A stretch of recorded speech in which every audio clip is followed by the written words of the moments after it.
তো আজকে দেখাবো যে অডিটর এবং জুনিয়র অডিটরের জন্য মার্ক ডিস্ট্রিবিউশনটা কেমন। পরীক্ষা হয়তো খুব তাড়াতাড়ি ডেট পড়ে যাবে এরকম একটি তথ্য আমরা পেয়েছি। তো দেখুন অডিটরের জন্য কি পড়তে হবে অথবা মার্ক ডিস্ট্রিবিউশনটা আমি বলে দিচ্ছি। প্রথমে এটা প্রিলিমিনারি পরীক্ষা হবে আর সেকেন্ডলি ভাইবা হবে অডিটরের পোস্টের জন্য। এটা এভাবেই হয়ে আসছে। তো প্রিলিমিনারি অবশ্যই এমসিকিউ, আর যদি প্রিলিমিনারিতে অনেক বেশি সংখ্যক লোক টিকে থাকে সেক্ষেত্রে রিটেন পরীক্ষা হতে পারে। তো এটাই গেল অডিটরের পদ্ধতিটা পরীক্ষা নেওয়ার।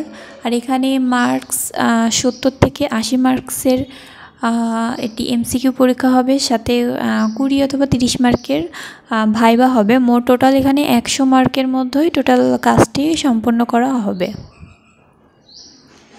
বিগত সালের প্রশ্ন দেখলে আপনারা বুঝতে পারবেন, অনেকেই বলছে যে লিখিত পরীক্ষা হবে, কিন্তু না, অডিটর এবং জুনিয়র অডিটর এই পোস্টে লিখিত পরীক্ষা হবে না। আগে এমসিকিউ পরীক্ষা হবে, দেন এটার যদি বেশি সংখ্যক লোক পাশ করে সেক্ষেত্রে রিটেন হবে, আর তা না হলে ভাইবা হবে। আর জুনিয়র অডিটরের ক্ষেত্রে কোনো রকম রিটেন পরীক্ষা হবে না, এখানে এমসিকিউ আর ভাইবা হবে, সাথে একটি কম্পিউটার টেস্ট নেওয়া হবে যে আপনার কম্পিউটারের উপর কেমন দক্ষতা। কারণ আমরা জানি যে অডিটর অথবা জুনিয়র অডিটর দুইটা পোস্টই কিন্তু অফিসিয়ালি কাজ হয় এখানে। তো এখানে কম্পিউটার জানাটা একটু অবশ্যই দরকার, আর আজকাল তো কম্পিউটার না জানলেই নয়।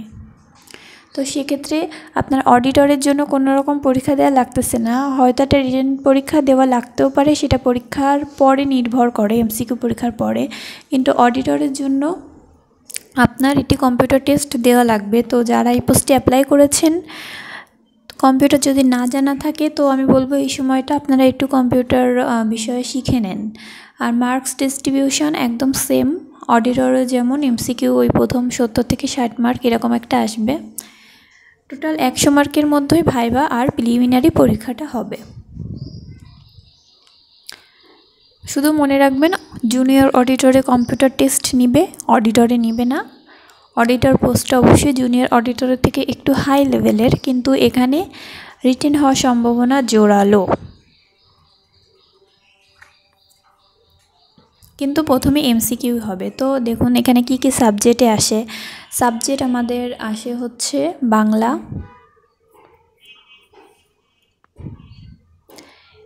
ইংলিশ,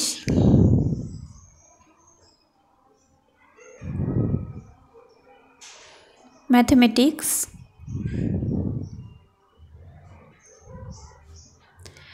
জেনারেল নলেজ এবং ডেইলি সায়েন্স। এইখান থেকে আপনার এই সাবজেক্টগুলো থেকেই আসলে পরীক্ষাগুলো নেওয়া হয়। তো এখান থেকেই 100 মার্কের মধ্যে নেবে।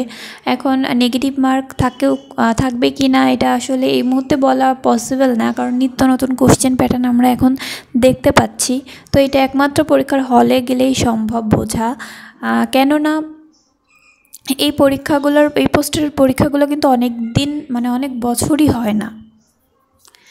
জুনিয়র অডিটর বলুন এই পোস্টের পরীক্ষাগুলো অনেক দিনই আমরা দেখি যে আপনারা যদি প্রিভিয়াস কোশ্চেন দেখেন তো ওখানে দেখতে পারবেন যে 3-4 বছরের মধ্যে এই 3-4 বছরের মধ্যে এই পরীক্ষাগুলো হয়নি। তো সেইভাবে জোর দিয়ে কিছু বলা যায় না। তো এই মোটামুটি এই সাবজেক্টগুলো পড়লেই আপনারা এমসিকিউ এর জন্য প্রস্তুত হয়ে যাবেন। তো আশা করি ভিডিওটি ভালো লাগবে, ভালো লাগলে বন্ধুদের সাথে শেয়ার করবেন, আর লাইক করবেন, সাবস্ক্রাইব করবেন আমার চ্যানেলটি। এই পরীক্ষা সম্পর্কে কোনো রকম সাজেশন অথবা কোনো কথা জানার থাকলে আমাকে কমেন্ট বক্সে জানাবেন। তো আজকের মতন এই পর্যন্তই, ধন্যবাদ।